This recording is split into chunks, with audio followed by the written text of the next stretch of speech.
100 ಕೋಟಿ ಆಫರ್ ಮಾಡಿದ್ರು ಎಂಬ ದೇವರಾಜೇಗೌಡ ಆರೋಪಕ್ಕೆ ಸಚಿವ ಕೆಜೆ ಜಾರ್ಜ್ ತಿರುಗೇಟು ಕೊಟ್ಟಿದ್ದಾರೆ. ಈ ಬಗ್ಗೆ ಚಿಕ್ಕಮಗಳೂರಿನಲ್ಲಿ ಮಾತನಾಡಿದ ಸಚಿವ ಜಾರ್ಜ್ ಪೆನ್ ಡ್ರೈವ್ ಪ್ರಕರಣದ ಬಗ್ಗೆ ಎಸ್ಐಟಿ ತನಿಖೆ ಮಾಡ್ತಾ ಇದೆ, ಆರೋಪ ಮಾಡಿದ ಮೇಲೆ ಸಾಕ್ಷಿ ಕೊಡಬೇಕು ಅಂತ ಹೇಳಿದರು.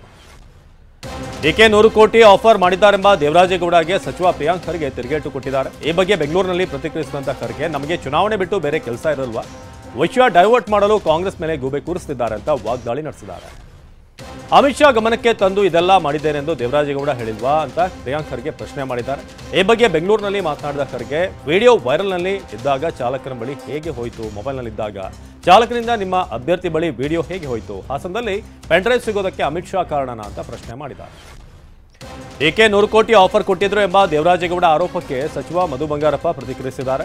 ಆರೋಪಿಸುವ ಮೊದಲು ದೂರು ನೀಡಲಿ, ಯಾರೇ ಮಾಡಿದರೂ ಕೂಡ, ತಪ್ಪು ಮಾಡಿದರೂ ಕೂಡ ಅವರಿಗೆ ಯಾವುದೇ ಪಕ್ಷದವರಾಗಿ ಶಿಕ್ಷೆ ಆಗುತ್ತೆ, ಕಾನೂನು ಯಾರನ್ನೂ ಕೂಡ ಬಿಡುವುದಿಲ್ಲ ಅಂತ ಹೇಳಿದರು. ಹುಬ್ಬಳ್ಳಿಯ ಅಂಜಲಿ ಅಂಬಿಗೇರ ನಿವಾಸಕ್ಕೆ ಜಿಲ್ಲಾ ಉಸ್ತುವಾರಿ ಸಚಿವ ಸಂತೋಷ್ ಲಾಡ್ ಭೇಟಿ ನೀಡಿದರು.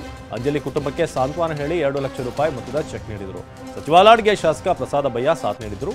ಈ ವೇಳೆ ಈಗ ಏಕೆ ಬಂದಿದ್ದೀರಿ ಅಂತ ಸ್ಥಳೀಯರು ಸಚಿವರಿಗೆ ತರಾಟೆಗೆ ತೆಗೆದುಕೊಂಡ ಪ್ರಸಂಗ ಕೂಡ ನಡೆಯಿತು.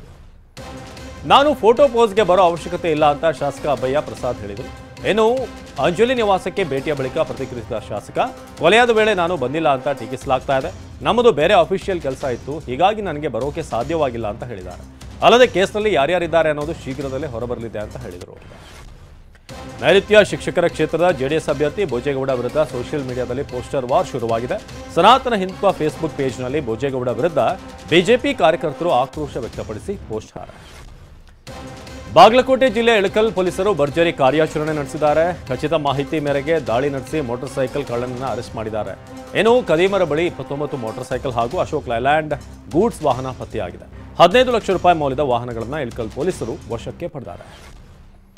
ಮಂಡ್ಯ ಜಿಲ್ಲೆ ಪಾಂಡವಪುರದಲ್ಲಿ ಹೆಣ್ಣು ಭ್ರೂಣ ಹತ್ಯೆ ಪ್ರಕರಣದಲ್ಲಿ ಬಂಧನವಾಗಿರುವಂತಹ ನರ್ಸ್ ವಿಚಾರಣೆ ವೇಳೆ ಸ್ಫೋಟಕ ಮಾಹಿತಿಯನ್ನು ಬಾಯ್ಬಿಟ್ಟಿದ್ದಾರೆ. 25ರಿಂದ 30 ಸಾವಿರಕ್ಕೆ ಗರ್ಭಪಾತ ಮಾಡ್ತಾ ಇದ್ವಿ ಅಂತ ಸತ್ಯ ಒಪ್ಪಿಕೊಂಡಿದ್ದಾರೆ. ಇನ್ನು ಭ್ರೂಣಲಿಂಗ ಪತ್ತೆ ಮಾಡಿ ಹೆಣ್ಣು ಭ್ರೂಣವಾಗಿದ್ದರೆ ಪಾಂಡವಪುರ ಸರ್ಕಾರಿ ಹೆಲ್ತ್ ಕ್ವಾರ್ಟರ್ಸ್ನಲ್ಲೇ ಗರ್ಭಪಾತ ಮಾಡ್ತಿದ್ದುದಾಗಿ ಹೇಳ್ಕೊಂಡಿದ್ದಾನೆ. ರಾಯಚೂರಿನ ಶಾಖವಾದಿ ಗ್ರಾಮದಲ್ಲಿ ಮಳೆ ನೀರು ನುಗ್ಗಿ ಅವಾಂತರ ಸೃಷ್ಟಿಯಾಗಿದೆ. ಮೊನ್ನೆ ಸುರಿದಂತಹ ಮಳೆಗೆ ಹೊನ್ನಪ್ಪ ಎನ್ನುವರ ಮನೆಗೆ ನುಗ್ಗಿದಂತಹ ನೀರು ಇಂದೂ ಕೂಡ ಇಳಿದಿಲ್ಲ. ಮನೆಯಲ್ಲಿದ್ದ ದವಸ ಧಾನ್ಯ ಸೇರಿ ವಿವಿಧ ವಸ್ತುಗಳು ನೀರು ಪಾಲಾಗಿವೆ. 2 ದಿನದಿಂದ ಅಕ್ಕಪಕ್ಕದ ಮನೆಯಲ್ಲೇ ಕುಟುಂಬಸ್ಥರು ವಾಸ ಮಾಡ್ತಿದ್ದಾರೆ. ಕೇರಳದಲ್ಲಿ ವೆಸ್ಟ್ ನೈಲ್ ಪ್ರಕರಣಗಳು ಹೆಚ್ಚಾಗ್ತಾ ಇವೆ. ಮೈಸೂರು ಜಿಲ್ಲೆ ಗಡಿಭಾಗದಲ್ಲಿ ಹೈ ಅಲರ್ಟ್ ಘೋಷಿಸಲಾಗಿದೆ. ಎಚ್.ಡಿ.ಕೋಟೆ ತಾಲೂಕಿನ ಬಾವಲಿ ಚೆಕ್ಪೋಸ್ಟ್ನಲ್ಲಿ ಆರೋಗ್ಯಾಧಿಕಾರಿಗಳು ತಪಾಸಣೆ ನಡೆಸಿ ಜನ ಜಾಗೃತಿ ಮೂಡಿಸ್ತಾ ಇದ್ದಾರೆ. ಭೀಮಾ ತೀರದಲ್ಲಿ ಅಕ್ರಮ ಮರಳುಗಾರಿಕೆ ದಂಧೆ ಮುಂದುವರೆದಿದೆ. ಕಲಬುರಗಿ ಜಿಲ್ಲೆ ಅಫ್ಸಲ್ಪುರದ ಉಡಶಾಣ, ಶಿವೂರ, ಮಣ್ಣೂರ ಗ್ರಾಮದ ಭೀಮಾ ನದಿ ತೀರದಲ್ಲಿ ಮರಳು ಮಾಫಿಯಾ ನಡೆಯುತ್ತಿದೆ. 3 ಗ್ರಾಮಗಳ ಜಮೀನಿನಲ್ಲಿ ಅಕ್ರಮವಾಗಿ ಮರಳು ಸಂಗ್ರಹ ಮಾಡಿ ನೆರೆ ಮಹಾರಾಷ್ಟ್ರದಲ್ಲಿ ದುಬಾರಿ ಬೆಲೆಗೆ ಮಾರಾಟ ಮಾಡಲಾಗ್ತಾ ಇದೆ. ಆತ್ಮಹತ್ಯೆ ಮಾಡಿಕೊಂಡ ತೆಲುಗಿನ ಕಿರುತೆರೆ ನಟ ಚಂದುವಿನ ಪತ್ನಿ ಶಿಲ್ಪಾ ಗಂಭೀರ ಆರೋಪ ಮಾಡಿದ್ದಾರೆ. ಪವಿತ್ರ ಚಂದ್ರು ಸಂಬಂಧ ಬಗ್ಗೆ ಕಳೆದ 5 ವರ್ಷಗಳ ಹಿಂದೆ ಗೊತ್ತಾಗಿತ್ತು. ಲಾಕ್ಡೌನ್ನಲ್ಲಿ ಇಬ್ಬರು ಕೂಡ ಸಂಬಂಧ ಪ್ರಾರಂಭ ಆಯಿತು. ಈ ಸಂದರ್ಭದಲ್ಲಿ ಇದಾದ ಬಳಿಕವೇ ನನಗೆ ಚಂದು ಹಿಂಸೆ ಕೊಡಲು ಶುರು ಮಾಡಿದ್ರು. ಅಣ್ಣ ಅಂತ ಕರೆದು ಪವಿತ್ರ ನನ್ನ ಗಂಡನ ಜೊತೆಗೆ ಸಂಬಂಧ ಮುಂದುವರಿಸಿಕೊಂಡು ಹೋದ್ರು ಅಂತ ಆರೋಪಿಸಿದ್ದಾರೆ. ತೆಲುಗು ಕಿರುತೆರೆ ನಟ ಚಂದು ಆತ್ಮಹತ್ಯೆ ಬಗ್ಗೆ ನಟಿ ಪವಿತ್ರ ಜಯರಾಮ್ ಸಂಬಂಧಿ ಲೋಕೇಶ್ ಟಿವಿ9ಗೆ ಪ್ರತಿಕ್ರಿಯಿಸಿದ್ದಾರೆ. ಮಂಡ್ಯದಲ್ಲಿ ಮಾತನಾಡಿದ ಲೋಕೇಶ್, ಚಂದು ಅವರು ಇತ್ತೀಚೆಗೆ ಪರಿಚಯವಾಗಿದ್ರು, ಪವಿತ್ರ ಅಂತ್ಯಕ್ರಿಯೆಗೆ ಬಂದಿದ್ರು, ಅವ್ರನ್ನ ಬಿಟ್ಟಿರಲು ಆಗಲ್ಲ ಅಂತ ಅಂದಿದ್ರು, ಪವಿತ್ರ ಸಾವಿನಿಂದ ಬದುಕಲು ಇಷ್ಟವಿಲ್ಲ ಅಂತ ಹೇಳಿದರು, ಅಂತ್ಯಕ್ರಿಯೆ ವೇಳೆಯೇ ನೋವು ತೋಡ್ಕೊಂಡಿದ್ರು ಅಂತ ಹೇಳಿದ್ದಾರೆ. ಕಾಂಗ್ರೆಸ್ ಅಧಿಕಾರಕ್ಕೆ ಬಂದರೆ ರಾಮ ಮಂದಿರದ ಮೇಲೆ ಬುಲ್ಡೋಸರ್ ಹತ್ತಿಸ್ತಾರೆ ಎಂಬ ಮೋದಿ ಹೇಳಿಕೆಗೆ ಮಲ್ಲಿಕಾರ್ಜುನ ಖರ್ಗೆ ತಿರುಗೇಟು ಕೊಟ್ಟಿದ್ದಾರೆ. ನಾವು ಬುಲ್ಡೋಸರ್ ಬಳಸೋದಿಲ್ಲ, ಚುನಾವಣಾ ಆಯೋಗವೇ ವಿವಾದಾತ್ಮಕ ಹೇಳಿಕೆಯನ್ನು ಕೊಡೋದರ ವಿರುದ್ಧ ಕ್ರಮ ಕೈಗೊಳ್ಳುತ್ತೆ ಅಂತ ಹೇಳಿ ಕೌಂಟರ್ ಕೊಟ್ಟಿದ್ದಾರೆ. ಆಪ್ ರಾಜ್ಯಸಭಾ ಸದಸ್ಯೆ ಸ್ವಾತಿ ಮಲಿವಾಲ್ ಮೇಲೆ ದೌರ್ಜನ್ಯ ಎಸಗಿದ ದೆಹಲಿ ಸಿಎಂ ಕೇಜ್ರಿವಾಲ್ ಆಪ್ತ ಸಹಾಯಕ ಬಿಭವ್ ಕುಮಾರ್ ಅವರನ್ನ ಪೊಲೀಸರು ಬಂಧಿಸಿದ್ದಾರೆ. ಕೇಜ್ರಿವಾಲ್ ನಿವಾಸದಲ್ಲಿ ಅಡಗಿದ್ದ ಬಿಭವ್ ಕುಮಾರ್ನನ್ನ ವಿಚಾರಣೆ ನಡೆಸಿದ ಬಳಿಕ ಅರೆಸ್ಟ್ ಮಾಡಿದ್ದಾರೆ. ಬಿಭವ್ ಕುಮಾರ್ ತನ್ನ ಮೇಲೆ ಹಲ್ಲೆ ಮಾಡಿರುವುದಾಗಿ ಸ್ವಾತಿ ಮಲಿವಾಲ್ ನಿನ್ನೆ ದೂರು ದಾಖಲಿಸಿದರು.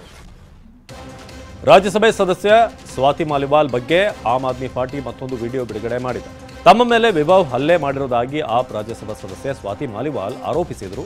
ಆದರೆ ಸ್ವಾತಿ ಸುಳ್ಳು ಆರೋಪವನ್ನು ಮಾಡ್ತಿದ್ದಾರೆ ಅಂತ ಆಪ್ ಸಾಕ್ಷಿ ಸಮೇತ ಸಿಸಿಟಿವಿ ವಿಡಿಯೋನ ರಿಲೀಸ್ ಮಾಡಿದೆ. ಚಾರ್ಧಾಮ್ ಯಾತ್ರಿಗಳಿಗೆ ಉತ್ತರಾಖಂಡ ಸಿಎಂ ಪುಷ್ಕರ್ ಸಿಂಗ್ ಧಾಮಿ ಎಚ್ಚರಿಕೆ ನೀಡಿದ್ದಾರೆ. ಭಾರೀ ಮಳೆ ಹಿನ್ನೆಲೆಯಲ್ಲಿ ಎಲ್ಲ ಯಾತ್ರಾರ್ಥಿಗಳು ಕೂಡ ಮುನ್ನೆಚ್ಚರಿಕೆ ವಹಿಸಬೇಕಾಗಿದೆ. ನೋಂದಣಿ ಮಾಡದೆ ಚಾರ್ಧಾಮ್ಗೆ ಬರುವಂತಿಲ್ಲ ಅಂತ ಆದೇಶ ಹೊರಡಿಸಿದ್ದಾರೆ.